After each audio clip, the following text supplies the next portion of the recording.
tudo bem? Tá começando agora mais um programa Vida e Saúde. Que bom estar aí com você. É hora de prestar atenção na sua saúde e corrigir aquilo que dá para ser corrigido para que você viva mais e melhor. No programa de hoje a gente vai falar sobre reabilitação e a sua importância. Mas antes eu quero convidar você para refletir sobre um pensamento poderoso de Martin Luther King, que diz assim: se não puder voar, corra. Se não puder correr, ande.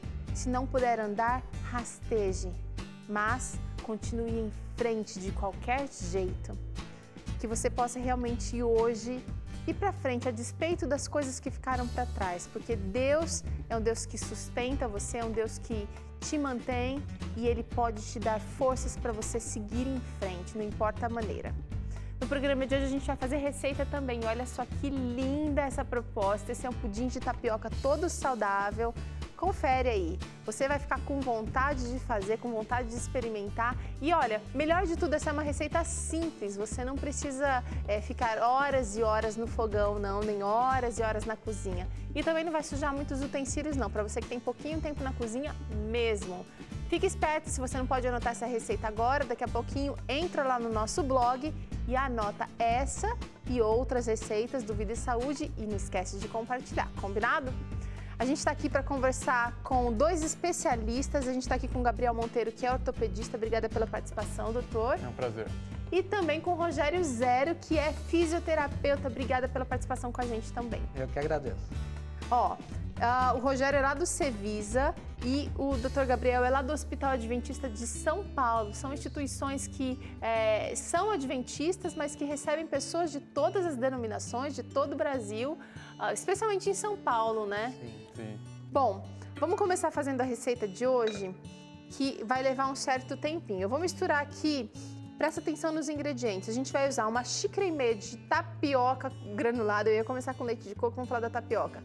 Tapioca granulada, você encontra no mercado, é facinho. Vamos usar também 500 ml de leite de coco, você pode fazer em casa ou comprar.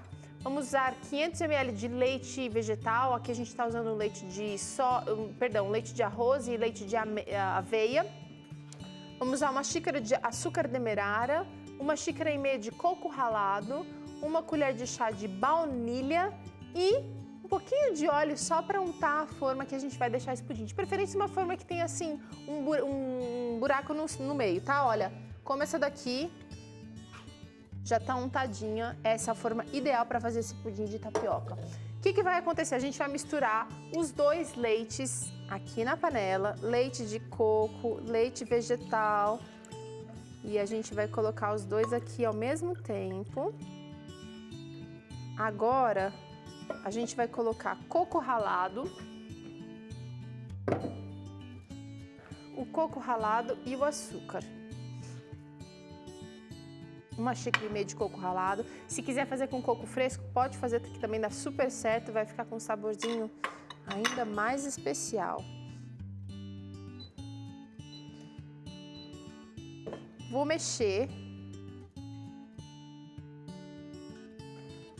E a gente vai dissolver isso aqui, mas eu não vou deixar esse leite esquentar antes de colocar a tapioca, porque senão ela empedra. Eu vou deixar, vou dar uma misturada só aqui nesse coco com açúcar e agora eu vou colocar a tapioca granulada. Não é a goma de tapioca, tá? Tem que ser a tapioca granulada, que é ideal para essa receita. Agora eu lembrei de uma outra receita do Vida e Saúde, que é a receita do potinho delícia, que também tá lá no nosso blog, que é facílimo e que também leva a tapioca granulada. Agora, baunilha. Um pouquinho de baunilha para dar um saborzinho. Vocês gostam de tapioca? Gosto. Gostam? Eu gosto muito de tapioca e já me lembra da Bahia. Ah, você é baiano? Não sou baiano, mas você gosta do povo baiano? Do povo baiano. E as comidas baianas são maravilhosas mesmo. Aí a gente, agora aqui não pode deixar de mexer, para que não grude no fundo da panela, a gente vai mexer até dar uma encorpada. Encorpou, a gente desliga e põe para gelar por um tempinho na geladeira. Enquanto a gente vai preparando e mexendo aqui, eu vou conversar um pouco com o Dr. Gabriel sobre a reabilitação. Fala pra gente o que é reabilitação e também Qual é a sua abrangência? Como ela pode ajudar? A reabilitação, ela é um processo global, né, que tem uma abrangência bem ampla e é um processo de reaprendizagem, né, por alguma função motora que o paciente veio a perder. Então é muito comum a readaptação, ela estar em pacientes que foram submetidos a algum tipo de trauma, um acidente automobilístico, que perderam parte da sua função motora e desenvolveram algum tipo de sequela. Paciente pós-AVC também, que tem uma sequela após esse acidente vascular. Pacientes idosos que muitas vezes lentamente vão perdendo suas funções motoras. Então, nesse tipo de paciente, principalmente nesses 3 tipos, a reabilitação ela é muito bem indicada. E várias síndromes também, né, que vai aparecendo no decorrer da vida das pessoas. Por exemplo, a síndrome muscular de Duchenne, né, distrofias. Então, são doenças que vai perdendo a mobilidade dessas pessoas, tanto motora como também muitas vezes respiratória. E aí elas precisam estar nesse processo da reabilitação. Vamos pensar nos idosos, Rogério. Qual é o tipo de ganho que eles têm com a reabilitação? Principalmente a perca da força que eles têm e a parte respiratória. Então, na fisioterapia, nós abrangemos um fortalecimento muscular, uma parte também para ele poder locomover, fazer as atividades do dia a dia dele, chamadas atividades de vida diária que ele precisa, um meio para ele poder se adequar ao subir uma escada, descer uma rampa. Então ele vai aprender que uma parte do corpo dele precisa estar bem ligado, né? Que eles são bem tendenciosos a quedas. E aí se ele sofre uma primeira queda, ele fica com um trauma, com um medo. Né? E até mesmo porque o organismo vai enfraquecendo os ossos. Durante a recuperação mesmo, né? Justamente. Então, vamos falar agora de AVC. Como que funciona a reabilitação nos casos de AVC, doutor? Então, o AVC muitas vezes é uma caixinha de surpresas, né? Pode vir de diversas formas e as sequelas que ele gera também é muito variável. Então, muitas vezes existe uma perda motora de um membro. O simples fato de eu pegar esse copo, para mim é algo normal, que eu faço isso o dia inteiro, todo dia. Enfim, um paciente que tem um AVC, não. Se ele tiver um processo de reabilitação, para ele vai ser um ganho muito expressivo, né? Então, muitas vezes a sequela vem somente na parte motora, parte sensitiva, distúrbios na fala, tudo isso pode gerar, né, sequelas devido ao AVC. Vamos falar um pouquinho sobre os profissionais que podem estar envolvidos nessa reabilitação. A gente já está falando aqui com 2, né? Ortopedista, fisioterapeuta. Quem mais pode ajudar? No caso do AVC, por exemplo, o neurologista. Se esse acidente foi causado por algum problema cardíaco, o cardiologista tem que dar uma assistência para evitar com que novos episódios aconteçam. E a reabilitação, na verdade, como eu disse no início, é global, ela é muito abrangente e é multidisciplinar. Várias clínicas e vários especialistas devem assistir o paciente como um todo, né? E gerando problemas da fala, aí entra o fonoaudiólogo para ajudar também. Às vezes ele perde a questão dele da própria alimentação, então vai precisar do fono. Ele vai precisar também, às vezes, do TO, né, que é o terapeuta ocupacional, que vai ajudá-lo também em adaptações no meio, no seu ambiente, seja do trabalho ou seja da sua casa, as adequações necessárias para agora aquela incapacidade gerada e ele vai ter que reaprender uma outra maneira dele poder se locomover e fazer as suas atividades. Agora eu estou aqui pensando, a gente falou muito dos profissionais que estão envolvidos na reabilitação, mas a gente não pode esquecer que quem vai fazer mesmo o trabalho grosso vão ser aquelas pessoas mais envolvidas no dia a dia. É um cuidador, é um pai, é uma mãe, é um tio, é um cônjuge, que vão fazer o trabalho no dia a dia aprendido pelo profissional, né? Justamente. Qual é o papel desse familiar ou dessa pessoa envolvida, Rogério? É isso, ele tem que ser treinado. A família sofre muito, né? Quando vê um ente querido que vai estar ali agora. Na primeira fase, geralmente ele sai do hospital ainda acamado, vai passar vários dias na cama, processo de fisioterapia, aí os cuidados para ajudá-lo, dependendo da situação, mudança de decúbito para não criar escaras. Então, assim, adaptações, mudanças o banho, na que logística tem que da casa, né? Às vezes ele tem problema que ele não tem mais controle de esfíncter, então, assim, é um trabalho... É uma mudança de vida. Mudança de vida que envolve toda a família, às vezes os amigos, os vizinhos colaboram e ajudam, que além do ambiente hospitalar, que já começa o processo de reabilitação lá no hospital, depois em casa dá continuidade. Mas isso deve ser feito de uma forma temporária, né? O ideal não seria essa pessoa, dependendo logicamente da sua sequela, essa pessoa ficar o tempo inteiro dependente. Por exemplo, o paciente idoso. Uma fratura de fêmur proximal, mais comum, uma fratura que o pessoal conhece, né? A fratura de colo de fêmur. Esse paciente, muitas vezes, ele se torna cada vez mais dependente dos familiares que estão ali no seu convívio social. Ele tem cada vez mais insegurança, mais medo de começar a andar, de voltar a andar, né? E esse paciente ele vai desenvolvendo algumas doenças que muitas vezes pode levar até a morte. Um dado interessante para o pessoal de casa analisar também, 25% desses pacientes que têm uma fratura de fêmur proximal vêm a falecer depois de 2 anos de tratamento. Um índice altíssimo. É um quarto, é muito alto. Então o processo de readaptação nesse paciente, ele tem que ser feito de uma maneira vigorosa e cada vez mais incentivá-lo a voltar às suas atividades. O convívio social muitas vezes é muito importante, né? Diminui muito o risco de doenças como ansiedade, depressão, isso é muito importante nesse tipo de paciente. Você tocou num ponto muito importante, que é esse índice, alto índice de mortalidade justamente depois de um acidente, de um trauma como esse no idoso. Por que está relacionado, de repente, com a não habilitação completa, reabilitação completa desse paciente, doutor? Porque muitas vezes esse paciente ele se sente inseguro, né? Então vai ficando acamado, muitas vezes tendo pneumonias de repetição, infecções do trato urinário e uma comorbidade vai levando a outra, né? Então no final das contas, esse paciente que poderia ser bem assistido no início, desenvolver uma série de doenças que muitas vezes, infelizmente, né, leva ao óbito. Agora, é muito comum a gente ver também uma mobilização de todo mundo da casa, dos profissionais, e o paciente acaba desenvolvendo, de repente, uma depressão ou uma sensação de invalidez, uma sensação de incapacidade. Como é que dá para trabalhar isso, Rogério? Os profissionais envolvidos também têm que fazer a vez de psicólogo, às vezes, não é? Geralmente, toda a terapia nós tornamos um psicólogo também. Logicamente que ele precisa... No bom sentido aí da coisa. Ele precisa do psicólogo também, que a gente pode acrescentar ali, de grande importância, porque senão ele vai entrar nesse estado de depressão, aquela ansiedade que ele não está vendo mais os movimentos acontecendo, e ali na fisioterapia, então nosso trabalho é trabalhar a parte motora, ajudá-lo na limitação que ele se encontra, então não deixar que aquele membro ele se atrofie. Então a gente trabalha muito alongamento, a parte de cinesioterapia, que é os movimentos para esse paciente. Vamos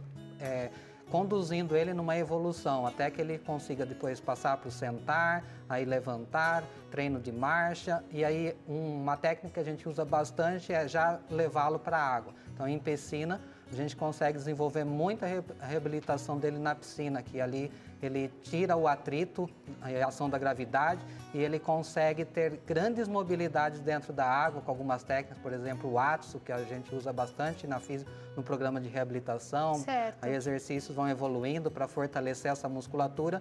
Então, sem a ação da gravidade, dentro da piscina é a hidroterapia, que a gente aplica bastante para esses pacientes. Agora, nem sempre a reabilitação vai trazer tudo que aquele paciente tinha antes do trauma, doutor. Como é que se lida com isso? Então, primeiro tem que analisar, né, o tipo de trauma que foi. A energia do trauma também é muito importante. Por exemplo, um paciente com uma fratura, um politraumatizado, uma fratura exposta dos ossos da perna.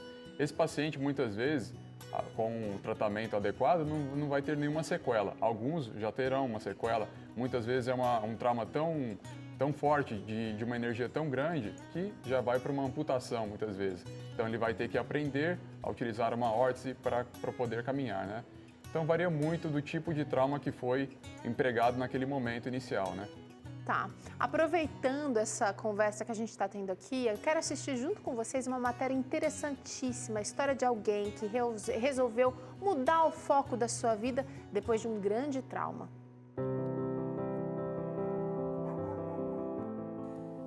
Eu faço ciclismo desde os 14, 15 anos de idade, mas no ciclismo era olímpico, né? Participei de algumas competições, mas devido a por estudar, ter que trabalhar, não me dedicava tanto. E aí o ciclismo paralímpico eu comecei a praticar logo após o meu acidente. Em 2009 sofri acidente, acredito que em 2010 ou talvez início de 2011 eu comecei no paraciclismo, né? E desde então eu venho dedicando, participando bastante de competições e o ano passado eu conquistei o tricampeonato brasileiro. O Marcos tem a perna direita amputada há muitos anos. Ele sofreu um acidente logo depois de sua formatura e perdeu a perna. O meu acidente ele foi amputação traumática. Uma outra moto veio e bateu de frente comigo, né? Então foi bem grave também. A perna ela já foi deslacerada na hora, foi deslacerada. Tive uma lesão no braço. O processo ele é bem doloroso assim. Eu não tive não tive problema psicológico. Para mim foi bem tranquilo. Minha família, meus pais, minha esposa, que à época era minha namorada, me ajudou bastante, né? Mas a parte física demorou bastante. Tive problemas de infecção, foram mais de 20 cirurgias. Então tudo isso, e assim, na época não tinha convênio. Então pelo SUS é meio demorado, burocrático, não é tão simples de se conseguir, né? Então esse processo de reabilitação acaba sendo doloroso. Além de ser um hobby, o ciclismo também é uma forma que Marcos encontrou não só de ganhar medalhas, mas de se recuperar por completo. Tem a questão da reabilitação da parte física, né?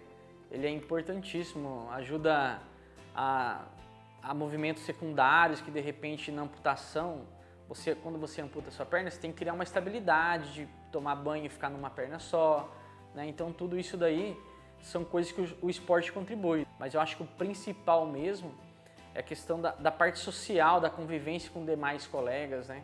Isso daí ajuda na questão da socialização, de você sair do seu ambiente fechado, que você acaba ficando um pouco triste pós-acidente, então você vai ver acaba conhecendo outros colegas na mesma situação, né? Então, ou até piores, muito piores ainda, né? Então isso daí na parte de socialização, de interação com os demais colegas, eu acho importantíssimo. Hoje, além de vencer diversos desafios diariamente, o Marcos leva a vida com muito bom humor e não vê sua deficiência como um empecilho. A minha convivência é normal com as pessoas. Eu não tenho nenhum problema de alguém me parar na rua, perguntar sobre a minha prótese, o que foi, qual que é a história. Geralmente criança vem brincar bastante com a gente, quer pegar na perna, perna de ferro, homem de ferro, então assim, tem bastante disso daí, né? E eu me lido muito bem com a situação. No entanto que eu uso muito short, eu não uso aquela capa cosmética para imitar a outra perna. Algumas pessoas só gostam de usar aquilo lá, até mesmo para não chamar muita atenção, né? Mas eu me lido muito bem com a minha deficiência, ela é muito bem aceita e resolvida. Interessante, né? O Marcos realmente se superou. Às vezes a pessoa precisa mudar o foco. De repente desenvolve uma atividade antes do trauma, depois do trauma vai passar a desenvolver uma outra atividade. O papel do psicológico é fundamental. A reabilitação também envolve isso, Rogério? Sim, envolve, né? Como no caso que nós vimos aqui. Ele vai precisar agora se adequar ao que é uma prótese, que ele perdeu um membro, então a prótese vai substituir um membro, existem diferentes tipos de prótese. No caso dele, ele vai ter que preparar aquele coto que ficou para poder receber essa prótese, então é todo um trabalho que é feito com esse paciente de estimulação com gelo, com eletroterapia, para ele ganhar ali aquela sensibilidade, diminuindo para poder adequar aquela prótese. Depois o treino de marcha, que agora é um novo equipamento que ele vai ter que se acostumar, se adaptar para melhorar a capacidade dele, ele vai ver que ele vai conseguir uma nova função, né, que ele Graças havia perdido, a Deus, né? Marcos está de parabéns. E a gente tem visto muitas pessoas ingressando aí, as Paralimpíadas mostraram que tem muita gente se superando, adquirindo novos hábitos, inclusive de saúde, inclusive esportivos, que antigamente a gente não via com tanta frequência. São grandes exemplos, né, doutor? Sim, com certeza. E é engraçado que muitas vezes, após um acidente, aquilo dá sentido à vida para uma pessoa, né? Então, infelizmente, teve que passar por um momento traumático, e que aquilo, de repente, vai mudar completamente a vida e vai dar sentido à vida daquela pessoa. que antes ela não dava valor, né? Isso a gente Verdade. vê com muita frequência também. E os paralímpicos, né, os atletas paralímpicos também, é um exemplo de superação, o que eles conseguem fazer hoje em dia, né? Muitas vezes até melhor que os atletas que têm todos os seus membros. Isso é visto com muita frequência até nas Olimpíadas. Falando em atletas e em Paralimpíadas, como é que funciona a reabilitação fisioterapêutica desportiva, Rogério? Isso, esses atletas paralímpicos, ele já tem uma grande performance, né? Ele está ali numa capacidade funcional muito boa e aí ele vai se reabilitar rapidamente. Então nós trabalhamos também essa pós-lesões, pós-traumas outros causados num membro bom que ele tem ainda, que começa a ser sobrecarregado em função Tem que pensar nisso desse também. daí. Mas geralmente eles se dão bem na cinesioterapia, alongamentos, eletroterapia e a piscina, que é o mais comum a gente usar com esse tipo de paciente. Entendi. Ó, quero mostrar pra você como é que ficou o nosso pudim. Ele fica bem mole ainda quando a gente tira da panela. E aí eu coloquei ali nessa forma que já está untada com um pouquinho de óleo. Agora eu vou levar para gelar por 4 horas no mínimo, para que ele então tenha essa consistência do nosso pudim pronto que tá aqui. Eu vou pegar com uma luva porque ele tá bem quente. E a gente vai deixar aqui na geladeira. Pode abrir para mim, por favor, doutor? A gente vai deixar aqui até ele ficar firminho. Vou colocar aqui em cima. Isso. E a gente pode ir lá para a mesa degustar o nosso pudim de tapioca. Olha que maravilha. Ó, você tá vendo uma caldinha bem linda aqui? A gente usou uma geleia de frutas. Tá lá no nosso blog, você vai ter que acessar lá para pegar essa receita. E a gente colocou aqui em cima do pudim. Vou levar mais lá para a mesa, porque quem quiser pode adicionar ainda no pedacinho de pudim que a gente vai servir agora. Deve estar uma delícia, né? Tá cheiroso, não tá não, gente? Cheiroso. Isso aqui dá uma excelente sobremesa para receber amigos, para o sábado. Olha que maravilha. Podem trazer os pratinhos aqui.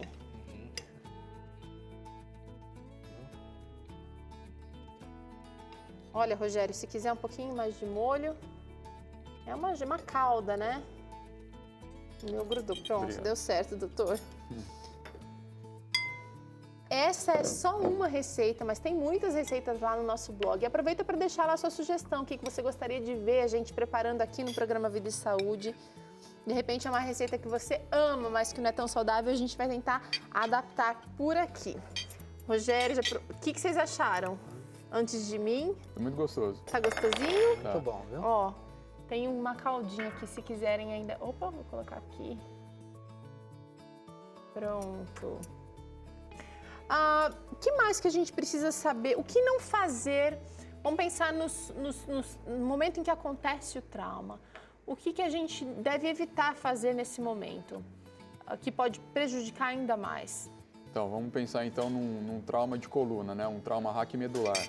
Muitas vezes, a mobilidade desse paciente nesse momento, ela não é indicada, ela pode agravar uma lesão. Então, o correto seria chamar uma ajuda, né? SAMU, enfim, alguém para socorrer e, a partir daí, colocar numa prancha estabilizadora para ter uma avaliação médica. Então, um trauma que geralmente tem o risco de ter uma lesão medular, aconselharia não mexer nesse paciente. Maioria, chamar o socorro. Sim. Geralmente são pacientes politraumatizados, então muitas vezes é uma fratura de membro inferior, uma fratura exposta, em que ele já tem uma incapacidade funcional, já tem uma dor que limita a mobilidade e isso muitas vezes não deve ser imobilizado além do socorro que o SAMU está prestando. Eles devem fazer esse É um socorro muito especializado, né, Sim, doutor? eles que devem fazer curativo ali no momento, imobilizar o membro e encaminhar para um hospital. Tá. Você ia comentar alguma coisa, O Rogério? socorro ele tem que ser rápido. Quanto mais rápido, menos riscos de maiores lesões. Mas tem que ser o rápido com as pessoas especializadas, né? Não é você pegar e tirar de qualquer jeito, colocar no seu carro e levar. Você tem que chamar o socorro. Uma pessoa que está passando por reabilitação, normalmente ela vai precisar de cuidados especiais. E ela corre o risco de se tornar assim uma pessoa eu não encontrei a palavra, de certa forma mimada. É importante ela pensar no estilo de vida, trazendo mais qualidade de vida para ela? Sim, ela tem que... Toda a família ali vai estar envolvida Você nisso. entendeu o que eu quis dizer? Sim, para ela não dar um mimo, que ela está muito paparicada. Eu acho que é importante o carinho, importante o cuidado, mas no sentido de ela precisa também desenvolver atividades que vão promover saúde. Estimulada. Ela tem que ser cada vez mais independente, né? Estimular para a independência, esse é o objetivo, com um membro que ela é bom, saudável, que permanece, fortalecendo esse para superar o que está faltando. Tá. E em questão de estilo de vida, você tem alguma dica para quem está passando por reabilitação, Rogério? Isso, cuidado principalmente com a alimentação, questão do repouso é importante e a prática, não deixar de fazer o seu exercício, seja só na fisioterapia, pode fazer alguma modalidade que vai lhe chamar, que ele vai ter capacidade para fazer, por exemplo, a natação, Tá. que muitos entram para a natação, né, nesses casos. São os cuidados principais, eu acho, no estilo de vida Os 8 saudável. remédios, eu acho que acaba Nessa entrando prática. novamente aí, fazendo um papel de cura, de tratamento também, né? Isso, a luz solar, né, que ele precisa se expor para não ficar depressivo, ficar no ambiente fechado, só dentro de casa. Se está na cadeira de rodas, conduzir a cadeira para o ambiente de fora de casa para ele respirar o ar puro, tudo isso vem ajudá-lo, né? A socialização com o meio, com as pessoas. Certo. Isso daí precisa ele ter. Vai ser saudável também. Quero agradecer a participação de vocês no Vida e Saúde. A gente vai continuar degustando aqui esse pudim. Você aí não esquece de fazer na sua casa e contar pra gente como é que saiu o seu. Antes de despedir, eu quero mostrar esse presente da TV Novo Tempo para você. É a revista Fique Leve, uma revista recheada de princípios de saúde que vão trazer bem-estar físico, mental e também espiritual. Entra lá no nosso blog e garanta a sua aí na sua casa. Um abraço e até o próximo programa Vida e Saúde. Fica com Deus. Tchau. Tchau.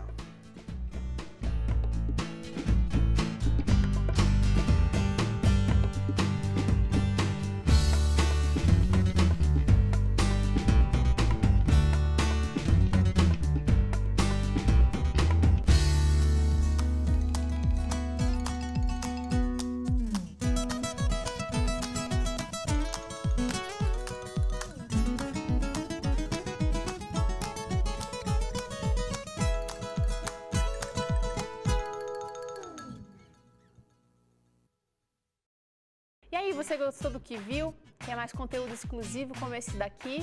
Então clica aqui e assine o nosso canal. Vai ser muito bom para você.